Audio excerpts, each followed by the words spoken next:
এমন একটা দিন নাই পানির নিচে যুবকের লাশ দেখা যায় না, এমন একটা দিন নাই যে ঘুমের বিছানায় যুবকের লাশ পাওয়া যায় না। কয়দিন তুমি আজকে ভালো, কালকে হতে পারো হসপিটালের রোগী। কি বলবে এটা কেমনে? গুণের মানুষ হয়ে মরলেই তুমি বিনা হিসাবে জান্নাতি। এই গুণের মানুষ হওয়ার জন্য লাগবে ইবাদত, ইবাদত শিখতে হলে লাগবে কোরআন। ওদিকে আল্লাহ ইঙ্গিত করে কয়, আমি আগে মানুষ বানাই না, আগে কোরআন শিখাইছি, পরে মানুষ বানাইছি। কোরআন শিখা যারা ইবাদত করবে তারা গুণের মানুষ। তাহলে গুণের মানুষ আগে না কোরআন আগে? কোরআনের মাধ্যমে আলেমের কাছে গিয়া শিখা ইবাদত করো তো তুমি গুণের মানুষ হবে। আর গুণের মানুষের আমি আল্লাহ বিনা হিসাবে জান্নাত দিব। তবে শুনে রাখো, মাইকওয়ালা গুণের গুণ আওয়াজ দেওয়ার জন্য বানাইছে। এই গুণটা যদি মাইকের মধ্যে না থাকে, এলাকার সব কমিটি সহ বলবে এই মাইক ভেঙে ফেল, তোর একটা টাকাও দেওয়া হবে না, লাথি মেরে ফেলে দাও। ঠিক যারা ইবাদতের গুণ না নিয়ে কবরে চলে যাবা, আল্লাহ বলবে ফেরেশতা এটা গুণের মানুষ না, এটাকে শিকল লাগায় জাহান্নামে লাথি মেরে ফেলে দাও। এই মানুষটা আমার গুণের মানুষ না। আমার দেওয়া সূর্যের আলো নিল, চাঁদের আলো নিল, জমিনের ফল খাইলো, গাছের ফল খাইয়া জমিনের ফসল, নদীর মাছ খাইলো। আমি আল্লাহর নিয়ামত খাইয়া আমার হুকুম মতো নামাজ পড়ে নাই, তওবা করে নাই, গুনার দিকে দৌড়াইছে, চ্যালেঞ্জ দিছে। নামাজের বয়ান শুনিয়া বলে আমি নামাজ পড়বো না, কার শক্তি আছে পড়াবে? আমি পর্দা করব না, কার শক্তি আছে পড়াবে?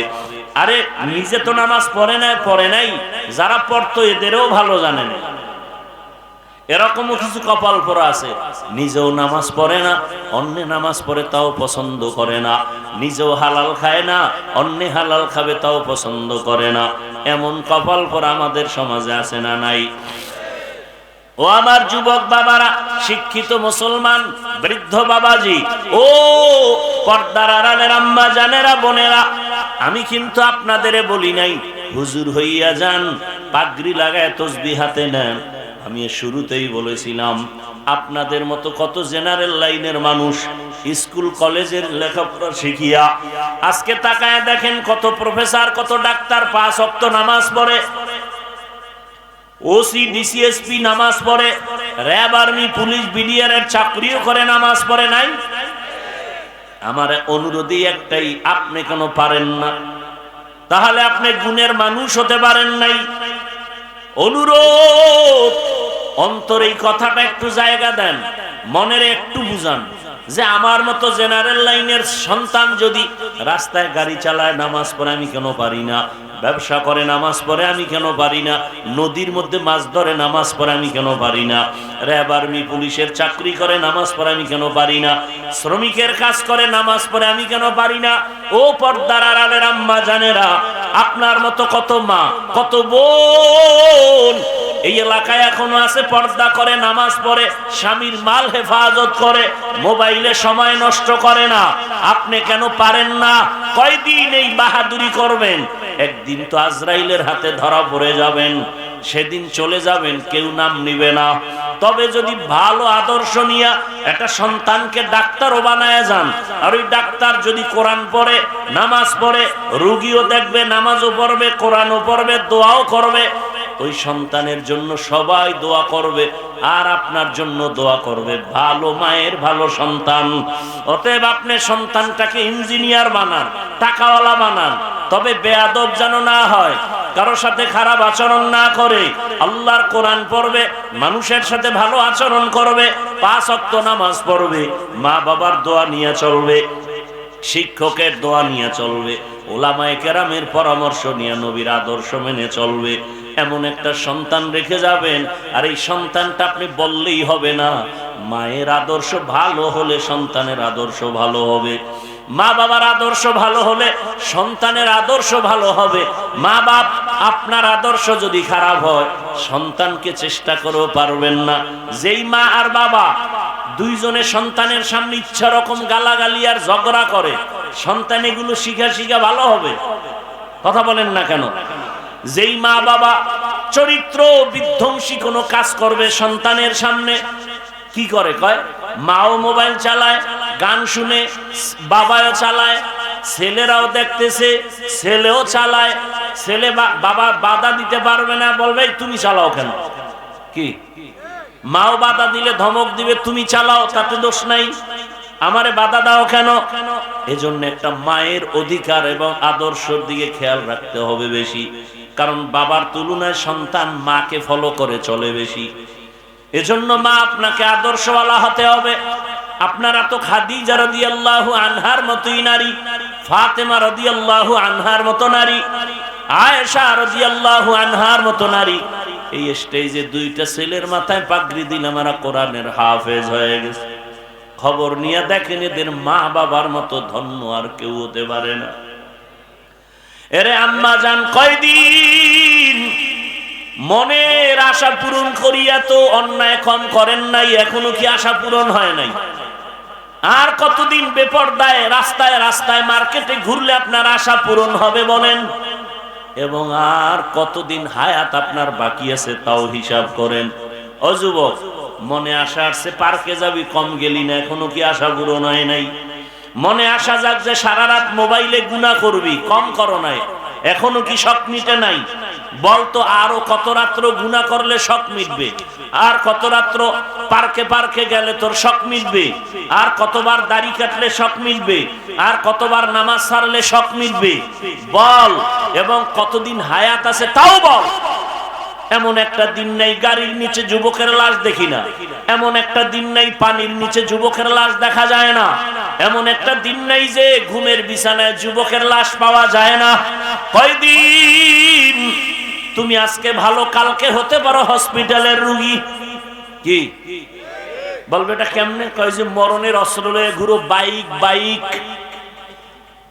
কথা কয় না। যুবকের মরণ অস্ত্র বাইক, আর চূড়ান্ত মরণাস্ত্র মোবাইল।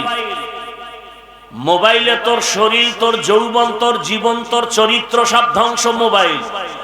আর তোকে ডাইরেক্ট আজরাইলের হাতে দ্রুত গতিতে তুলে দিবে বাইক। সত্য কথা স্বীকার কর। তাহলে তোর মরণের হায়াতের গ্যারান্টি নাই, কারণ তুই নিজেই ছুরি হাতে নিয়ে চলতেছ, অজান্তে ছুরি গলায় ঢুকে যাবে, তুই মরে যাবি। মায়ের থেকে বিদায় নেওয়ারও টাইম তোর কপালে নেই। মানুষ বাঁচতেছে অথচ অস্ত্র লয়ে ঘুরে মরা। যুবকরা দেখো তো বাংলাদেশে বাসের নিচে ট্রাক অ্যাক্সিডেন্ট গড়ে হিসাব করে দেখো তো, বেশি মানুষ মরে বাইক না ট্রাক না বাস? তো তোমার মরণের ভয় যদি থাকে তুমি এর পিছনে দৌড়াও কেন? তাহলে বোঝা গেল তোমার হায়াত বেশি দিন নাই। অতএব এখনো সময় আছে, তওবা করো। তুমি জেনারেল লাইনে থাকো, ব্যবসা করো, চাকরি করো, ডাক্তার হও, ইঞ্জিনিয়ার হও, এসপি হও, ওসি হও, ডিসি হও, তবে বেয়াদব হইও না।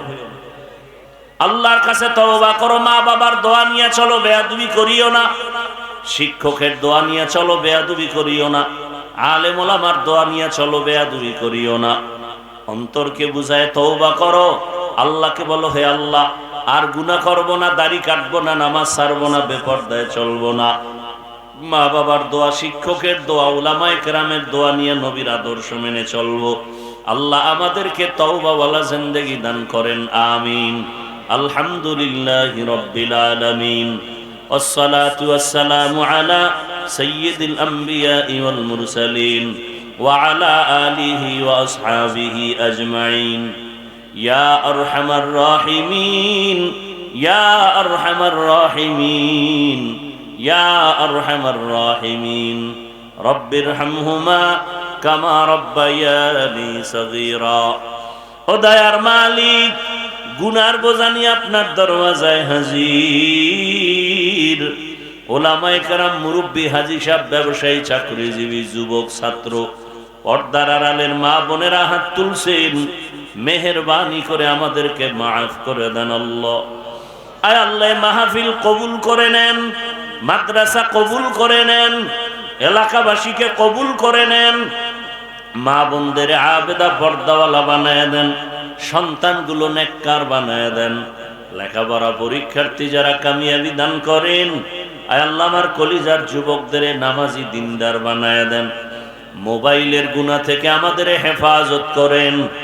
আয় আল্লাহ সারা দুনিয়াবাসীকে মাফ করে দেন, প্রবাসে যারা আছে হেফাজত করেন, বাংলাদেশ ইসলামের জন্য কবুল করে নেন। আয় আল্লাহ উলামায়ে কেরামদের এক বানায় দেন। আয় আল্লাহ যারা ব্যবসা করে, চাকরি করে, কামাই রুজি ব্যবসায় হালাল ভাবে বরকত বাড়ায় দেন, অভাব দূর করে দেন, ঋণ আদায়ের ব্যবস্থা করে দেন, প্রত্যেকের জীবনকে সুখময় করে দেন। আয় আল্লাহ ঘরে ঘরে সুন্নতের বাতি জ্বালায় দেন। আয় আল্লাহ আমাদের জান মাল আহাল পরিবার হেফাজত করেন।